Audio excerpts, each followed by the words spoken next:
मनुष्य भी बड़ा विचित्र प्राणी है। अपनों से नीचे के स्तर के लोगों को वो हे दृष्टि से देखता है, उनका उपहास उड़ाता है, उनसे बार बार कहता है कि तुम्हारा कुछ नहीं हो सकता, तुम भविष्य में कुछ नहीं कर पाओगे। जब मनुष्य के पास धन, संपत्ति, मान होता है तो वो दूसरों का आदर नहीं करता, परंतु वो एक बात भूल जाता है कि उससे भी अधिक शक्तिशाली कोई अस्तित्व में है, और वो है समय। काल काल अपना चक्र कब बदलेगा ये कोई नहीं जानता। समय अपनी करवट कब लेगा ये कोई नहीं जानता। कोयला भी समय के साथ साथ हीरे में परिवर्तित हो जाता है। इसलिए जीवन में कभी भी किसी का भी उपहास नहीं उड़ाना चाहिए।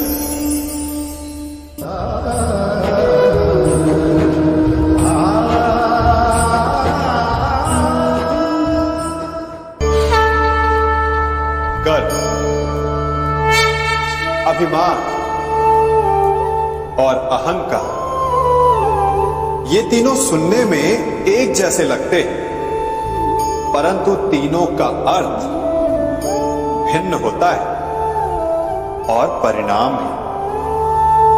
तीनों का आरंभ प्रेम से होता है।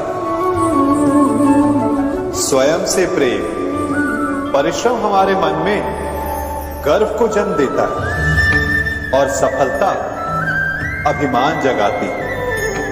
यहां तक ठीक है, परंतु जब ये भावना अहंकार बन जाती है तब वो समस्या बन जाती है, क्योंकि सबसे बुरा अंत अहंकारी का ही होता है। परंतु मनुष्य के लिए पहेली यही है कि पहचाना कैसे जाए कि अहंकार जग गया और उसका दमन आवश्यक है। इसका उत्तर मैं नहीं, आपका मन देगा। जब तक आप स्वयं से प्रसन्न हैं, जब तक आप सबसे ऊंचा उठने का प्रयास कर रहे हैं, तब तक ठीक। परंतु जब आपके मन में दूसरों को नीचा समझने का भाव आ जाए तो सावधान हो जाइए, क्योंकि यही अहंकार है जो वास्तव में आपको हीन कर रहा है।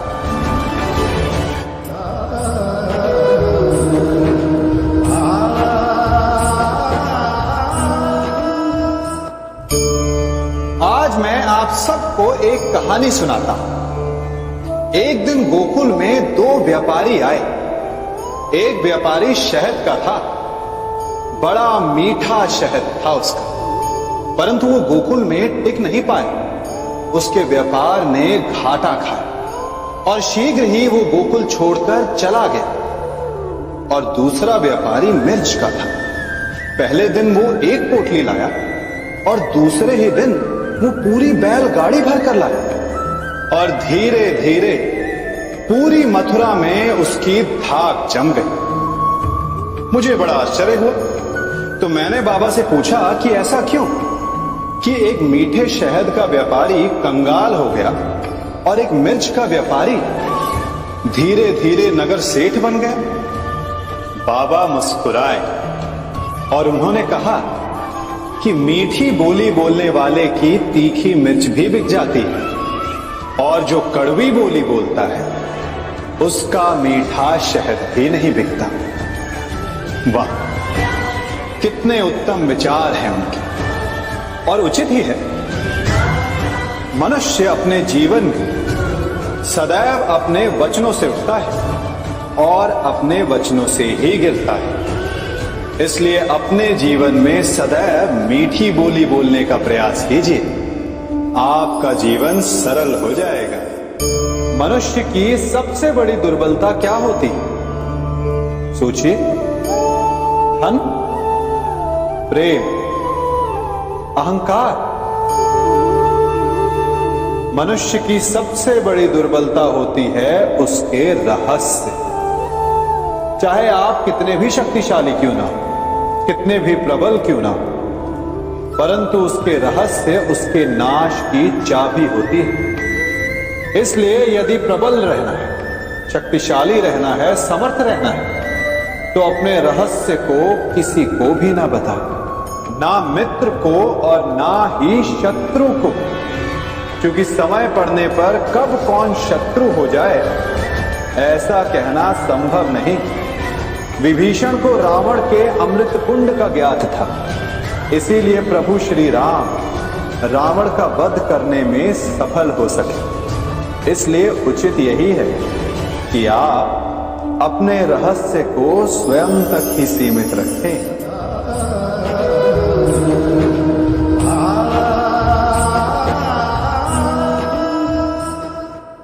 युवा अवस्था भी हमारे जीवन का कितना सुंदर काल होता है ना। बाहु में बल, मन में कुछ बड़ा कर जाने की चाह, आंखों में भविष्य के सुंदर और कोमल सपने, और इसी अवस्था में मनुष्य के भीतर पनपता है प्रेम।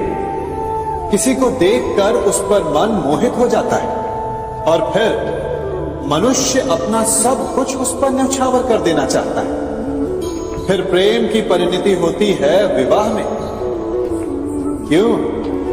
सबको अपने खट्टे मीठे संस्मरण स्मरण हुआ है ना, परंतु यहीं से अधिकतर माता पिता और संतान के मध्य विचारों का विरोध प्रारंभ हो जाता है। संतान को लगता है कि उसका चुना जीवन साथी ही उसके लिए उपयुक्त है, और माता पिता को लगता है कि संतान अनजाने में भूल कर रही है। संतान का तर्क होता है कि उसे विवाह किससे करना है, ये उसका अधिकार है, और माता पिता का तर्क ये होता है कि अब भी जीवन साथी चुनने की समझ संतान में है ही नहीं।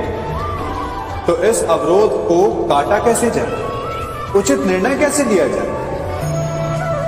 इसका एक ही मार्ग है, अपने उत्तरदायित्व का भान और अपनों से बड़ों के मापदंडों का भान। विवाह करने से पूर्व यह जान लेना आवश्यक है कि विवाह केवल अपने प्रेम को पाने का मार्ग नहीं, अपितु विवाह से जीवन का एक नया द्वार भी खुलता है, और हर नए जीवन के साथ नए उत्तरदायित्व भी होते हैं।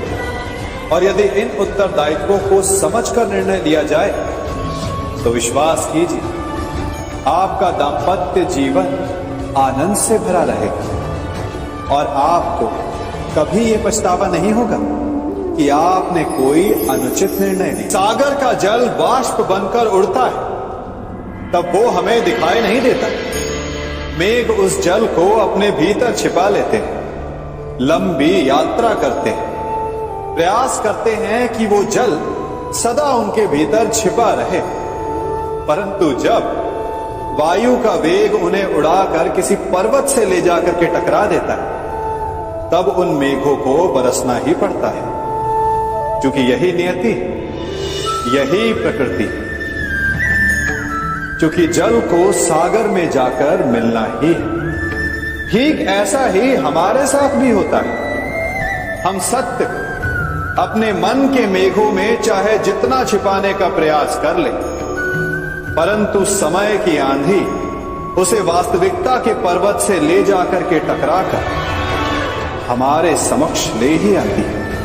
जिस भय के कारण आप सत्य को सामने नहीं लेकर आना चाहते, एक दिन वही भय हमारे समक्ष आकर खड़ा हो जाता है, और फिर हम लाचार हो जाते हैं, क्योंकि हमने उस भय का सामना करने की तैयारी नहीं की होती। इसलिए सत्य से भागे नहीं, उसे छिपाए भी नहीं, उसे स्वीकार कर भविष्य की बड़ी विपत्ति से बच जाएंगे।